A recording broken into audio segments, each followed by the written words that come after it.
Hello बच्चों, नमस्कार। अपना चल रहा था अध्याय 3, जिसमें अपनों ने विलोपन विधि पढ़ ली थी, आपको पता होगा। उससे आगे कुछ सवाल बाकी थे, वो अपन आज कर लेते हैं, क्योंकि कई दिन से वीडियो नहीं बन पा रहा था। समस्या आ रही थी कुछ क्या आ रही थी, क्योंकि बहुत सारे काम है, आपको पता है, स्कूल का काम रहता है और टाइम निकाल कर आपका काम करता हूँ मैं। और आप लोग वीडियो देखो, शेयर करो, लाइक करो। आप लोग करते नहीं हो यार, मजे नहीं आते फिर।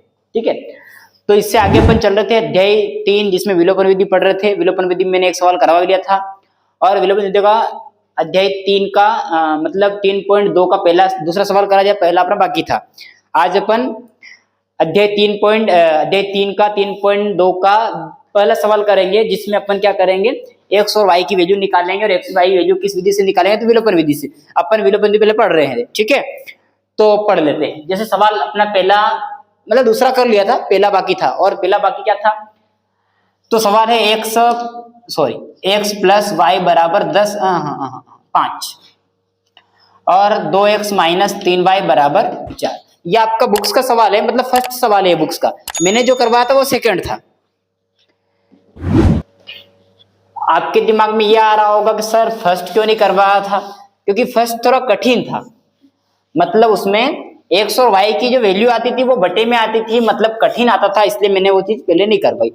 अब करवा रहा हूं, धीरे धीरे चलेंगे अपन, क्योंकि आपका दिमाग जो है वो कैसे काम करता है, पहले सरल फिर कठिन, तो आपको सरल लगेगा। अगर मैं डायरेक्टली आपको कठिन सवाल दे देता हूं तो क्या होता है, फिर दिमाग आपका खराब हो जाता है और फिर आप सवाल करते नहीं हो। चलो, तो सवाल था आपका एक्स, ये चौक कहां से ले आए, एक्स प्लस वाई बराबर कितना 5, 2x माइनस 3y बराबर 4। ये आपका सवाल है। अब मैंने बताया था आपको विलोपन विधि इसको हल करना हो तो काम करने पड़ते हैं, लगभग पहले 3 काम करने पड़ते हैं। और 3 काम क्या थे मैंने अच्छे से पहले बताया भी था, आज फिर अपन बता देते हैं। जैसे सबसे पहला काम होता है, मतलब कोई बच्चा होता है तो उसका नामकरण करना होता है, वैसा वैसा यहाँ सवाल हुआ है, उसका अपन नामकरण करेंगे। और नामकरण क्या क्या करेंगे, तो समीकरण नंबर 1, समीकरण नंबर 2, मतलब इसका नाम क्या हो जाएगा, समीकरण नंबर 1 और समीकरण नंबर इसका 2। आप बोल रहे हो सर समी तो लिखा हुआ है नहीं, लेकिन मैं नहीं लिखता हूं, क्योंकि समी क्यों लिखोगे, मैंने बता तो दिया। इसका नाम समीकरण नंबर है, इसका नाम समीकरण नंबर 2। पहला काम हो गया। दूसरा काम अपन करते हैं गुणे का निशान लगाना, मतलब यहाँ पे गुणे का निशान लगाना दूसरा काम हो गया, गुणे का निशान लगाना। अब तीसरा काम क्या था, तो तीसरा काम आपको पता उठा उठा के पटकना था, मतलब संख्याओं को उलट पुलट करना था। ये वाली संख्या ऊपर, ऊपर वाले नीचे, यानी कि यहाँ पे कुछ एक मान लिया, यहाँ पे 2 है ही सही, 2 वाली नीचे वाली संख्या को अपन क्या करते हैं, ऊपर लिखते हैं, और ऊपर वाले को क्या करेंगे, नीचे। यानी कि समीकरण 1 की जो संख्या रहेगी x के गुणांक में, उसको अपन समीकरण 2 में रखेंगे, और समीकरण 2 में जो x के गुणांक में रहेगी उसको अपन समीकरण 1 में रखेंगे। और इसलिए कर रहे हैं क्योंकि आपको पता है विलोपन विधि का विलुप्त होना, मतलब एक चर को अपन विलुप्त करेंगे, एक चर को खत्म करेंगे, और फिर उसमें से एक चर निकालेंगे, फिर एक चर को अपन क्या करेंगे, दूसरे चर में डालेंगे, और वहां से अपन पहला चर निकाल लेंगे।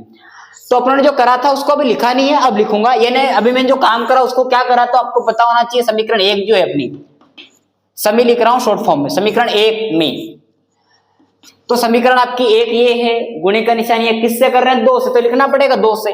तथा समीकरण 2 की बात करें अपन, समीकरण 2 में, समीकरण 2 कहां है, ये है, किसके गुणा कर रहे हैं, 1 से। समीकरण 2 में किससे गुणा करेंगे, 1 से गुणा करने, ठीक है। तो गुणा करेंगे, गुणा करने का मतलब क्या बताया था मैंने, गुणा का मतलब बताया था पहाड़ा बोलना, यानी कि 2 का पहाड़ा 1 में, फिर 2 का पहाड़ा 1 में, फिर 2 का पहाड़ा 5 में। आपको पता होना चाहिए इसका गुणा कहां कहां होगा, 3 जगह होगा। कितनी जगह, 3 जगह, x में भी होगा, y में भी होगा, और संख्या में भी होगा, ठीक है। तो कर लेते हैं, यहाँ गुणा करेंगे 3 1 कम 3, 2 1 कम 2, फिर प्लस है तो प्लस, फिर 2 1 कम 2 y, और गुणा करेंगे 2 का पहाड़ा 5 बार, 5 का पहाड़ा 2 बार, बात एक ही है, कितना हो जाएगा 10। यहां तक मामला समझ में आ गया होगा। ऐसा कैसा नीचे भी यही काम करेंगे, आपको पता होना चाहिए। अगर 1 का गुणा उसमें करके वही संख्या आती है, यानी क्या हो जाएगा, इसका गुणा इसमें करके पूरी की संख्या आएगी। आप चाहो पूरा नहीं लिखो तो पूरा गुणा करके लिख लेते हैं, यानी कि इसका गुणा यहाँ करेंगे 2 1 कम 2 x ऐसा कैसा, फिर माइनस 3 1 कम 3 y ऐसा कैसा बराबर 4 1 कम 4। उसके बाद रेखा को सुलानी है, मैंने बताया था आपको, हिला को नहीं सुना दी। एक क्या करना है, लाइन खींच लेना है, ताकि सवाल क्या हो जाए, थोड़ा सा अच्छा दिखे, सुंदर दिखे, ताकि वो नंबर देने वाला खुश हो जाए और अच्छे नंबर मिले। चलो, उसके बाद मैंने बोला था एक बात है, उसको याद रखना है, मतलब कहीं अपने गार्ड बांध लेना, ऐसा बोला था, आपने बांध रखी होगी। और वो बात थी चिन्ह चेंज करना, यानी कि इसके पास काय का चिन्ह कुछ नहीं तो प्लस मानते हैं अपन, इसके पास तो माइनस है, इसके पास कुछ नहीं तो प्लस मानते हैं। अब आपको चेंज करना पड़ेगा, पहले से ये मैं चेंज नहीं कर रहा, अब कर रहा हूं चेंज, यानी क्या हो जाएगा, ये जो माइनस प्लस था उसको कर देंगे माइनस, माइनस था उसको कर देंगे प्लस, और ये जो प्लस था इसको कर देंगे माइनस। आपका नियम फर्स्ट लगेगा यहाँ पर, यानी देखो प्लस है और एक माइनस है, क्या होता है, घटता है, दोनों निपट जाएंगे, खत्म भी हो जाएंगे, एक चर विलुप्त हो चुका है, ठीक है, ये तो खत्म हो गया, ये इसकी जगह प्लस प्लस जुड़ता है, इसलिए 3 2 कितने हो जाएंगे 5, वाई ऐसा कैसा बराबर। आपके दिमाग में ये तो नहीं आ रहा सर 2 वाई थे तो आपने 1 वाई क्यों लिखा है, क्योंकि 2 वाई थे तो 1 वाई क्यों लिखा है, तो आपको याद रखना है दोनों की जगह एक ही लिखना है, क्योंकि इसके बराबर ये चीज होगी।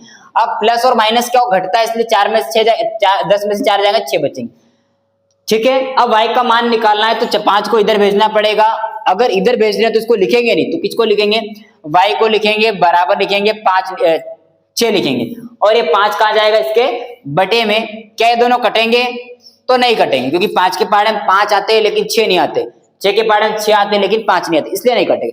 अब मैंने बताया था ये मान कहीं रखेंगे, मेरे खेत में नहीं रखना है, और कहां रखना है, y का मान समीकरण 1 में रखना है, कहां रखना है, समीकरण 1 में, आप चाहो 2 में भी रख सकते हो, आंसर आ जाएगा, लेकिन अपन पहले 1 में रख के देखते हैं। तो समीकरण नंबर 1 का लिखी हुई क्या ये वाली है समीकरण नंबर 1, नहीं, समीकरण नंबर अपना 1 इसको दे रखा है, ये जो समीकरण नंबर 1 ये रहेगा। अब समीकरण नंबर 1 को अपन लिख लेते हैं, तो क्या है, 1 मत लिखो, मामला डिस्टर्ब कर देगा, प्लस वाई बराबर कितना बचा है 5। अब इस लाइन का मतलब क्या था, जहां जहां y दिख रहा है वहां पर y का मान रखना है, और y का मान यहाँ पर कितना है 6/5, यानी कि जहां जहां y दिखा वहां पर 6/5 लिखना है, y को नहीं लिखना है। बचा x प्लस y को लिखना है क्या, तो नहीं लिखना है, क्यों, क्योंकि y की जगह कितना लिखना है 6/5 लिखना है। अब इसका कितना 6/5 बराबर 5, इन दोनों को छोड़ेंगे क्योंकि उधर ले जा रहे हैं, तो बचा x बराबर और ये 5 उधर जाएगा, क्या हो जाएगा माइनस का 6/5, एक बार यहाँ गुणा करना पड़ेगा क्योंकि क्रॉस मल्टीप्लाई, यानी x बराबर 25 माइनस 6 और पूरे बटे में 5, प्लस माइनस घटेगा इसलिए कितना बचेगा 19/5। मोस्ट आईएमपी आपका सवाल है।